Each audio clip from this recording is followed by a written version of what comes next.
Assalamualaikum warahmatullahi wabarakatuh. Selamat pagi, salam sejahtera buat kita semua.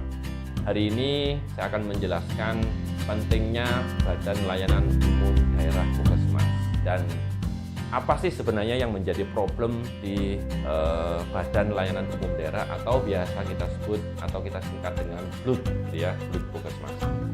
Nah, pada kenyataannya banyak sekali puskesmas yang tidak memahami sebenarnya apa sih urgensi dari BLUD Puskesmas itu.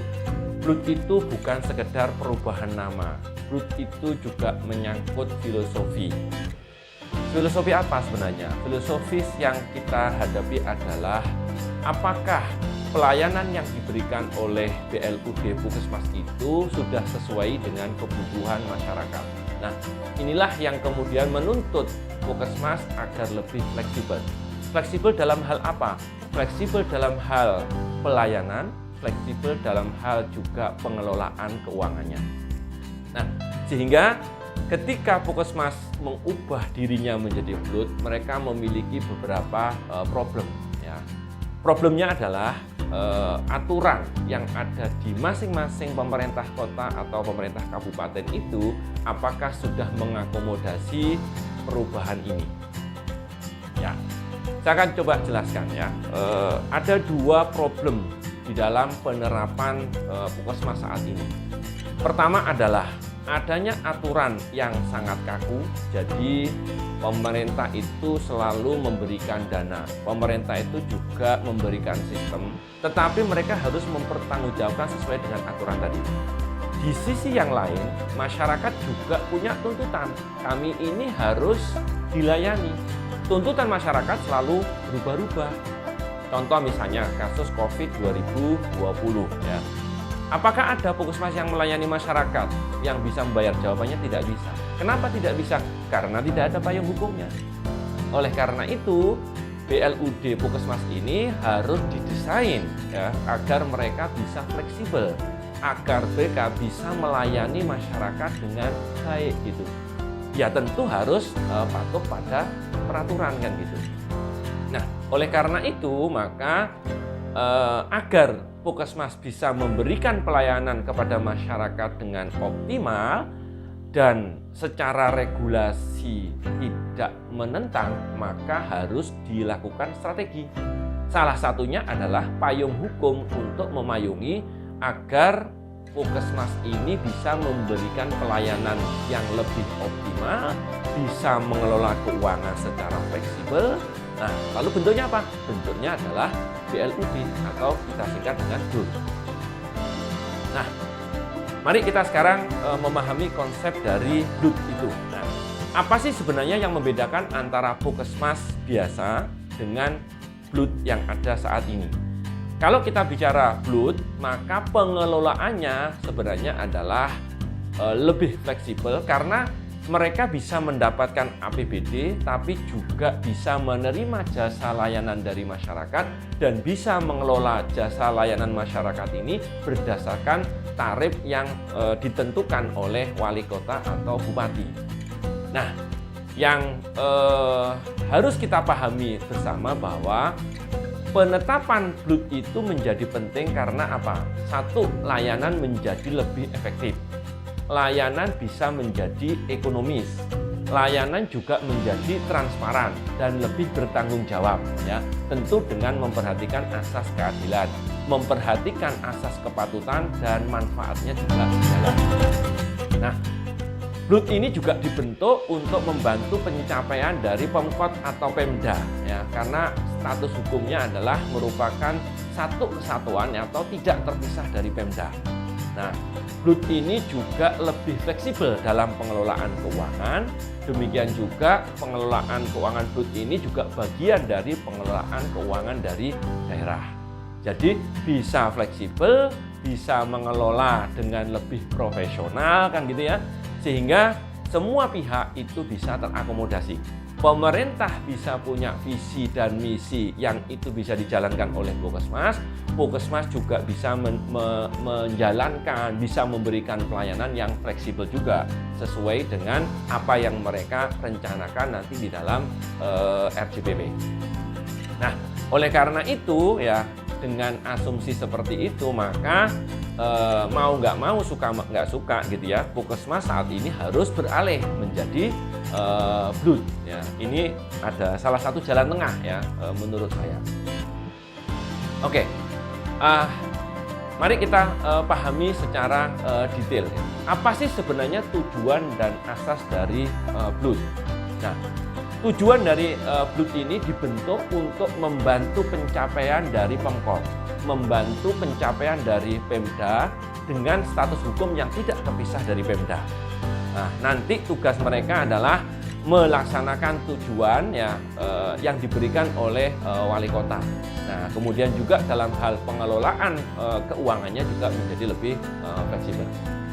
Tentu ada pertanyaan begini, apa sih beda antara BLU dengan BLUD kan gitu ya? Kalau BLU itu adalah instansi yang ada di lingkungan pemerintah. Kalau BLUD itu sistem yang diterapkan dalam satuan kerja pemerintah daerah ya. Nanti konsekuensinya adalah memberikan fleksibilitas dalam hal pengelolaan keuangan, dalam hal pemberian layanan. Nah, apa sih sebenarnya dasar pengaturan BLUD itu? Kalau kita lihat ada PP 12 tahun 2019 ya, pasal 205 ayat 2, demikian juga pasal 207 ayat 1, kemudian pasal 210 ya. Ketiga pasal ini sebenarnya sebagai dasar dari BLUD yang ada di pemerintah daerah. Nah, kalau kita baca di pasal 207 itu, BLUD merupakan bagian dari pengelolaan keuangan daerah. Nah, di pasal 210, RBA, Rencana Bisnis dan Anggaran, serta Laporan Keuangan dan Kinerja BLUD disusun dan disajikan sebagai bagian yang tidak terpisahkan dari Rencana Kerja dan Anggaran, APBD, serta Laporan Keuangan dan Kinerja Pemerintah Daerah.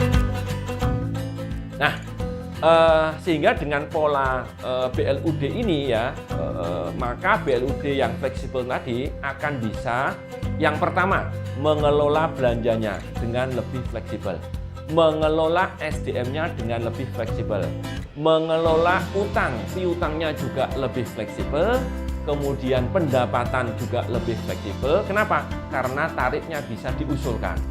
Yang terakhir juga pengelolaan barang dan jasanya juga menjadi fleksibel. Termasuk juga kesejahteraan karyawannya bisa disesuaikan dengan kemampuan dari masing-masing Puskesmas. Nah, beberapa yang menjadi kelebihan dari BLUD diantaranya ya. Yang pertama, BLUD itu memiliki diskresi dalam pengelolaan keuangan ya. Tentu masih dalam kerangka pengawasan dari kepala daerah melalui BPKD ya. Inspektorat juga boleh melakukan pengawasan, melakukan audit internal gitu ya. Pengelolaan keuangan BLUD juga lebih efisien, efektif dan produktivitas ya, dengan menerapkan praktek bisnis yang sehat. Ya, tentu semua kepala Puskesmas sekarang harus memikirkan, kalau mereka pendapatannya kecil, ya pengeluarannya harus kecil. Kalau pendapatannya besar, pengeluarannya bisa meningkat, kesejahteraan karyawan juga meningkat, program layanannya juga meningkat, sehingga semua pihak akan menjadi happy. Nah, yang ketiga adalah orientasi program itu berbasis kinerja, ya, yang lebih menekankan pada proses yang akan dihasilkan atau output, ya, bukan hanya sekedar membiayai masukan. Dulu filosofis anggaran di Puskesmas itu kan kalau ada dana dihabiskan. Nah, kalau sekarang tidak bisa. Kalau Anda menggunakan dana, menghasilkan apa? Outputnya apa? Nah, kalau tidak ada, ya jangan digunakan anggaran tadi. Nah, berikutnya adalah penyajian laporan keuangan BLUD lebih transparan dan informatif. Nah, ini juga memudahkan semua pihak, gitu ya. Yang terakhir adalah peningkatan kualitas kinerja keuangan, layanan, dan manfaat kepada publik.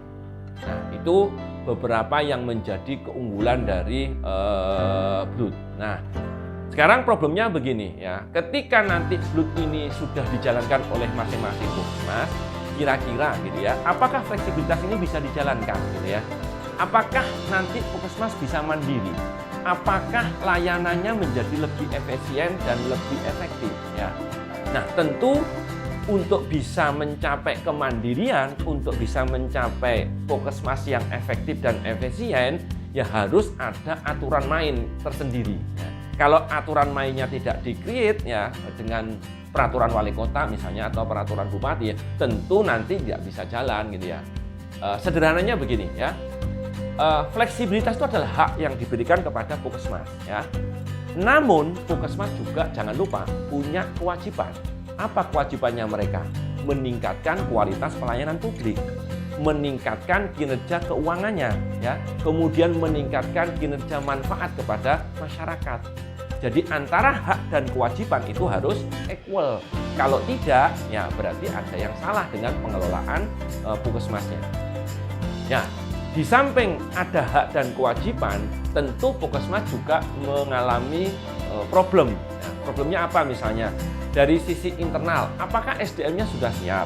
Apakah sistem yang dibangun oleh Puskesmas dan Pemda itu sudah support terhadap pengelolaan keuangan BLUD misalnya?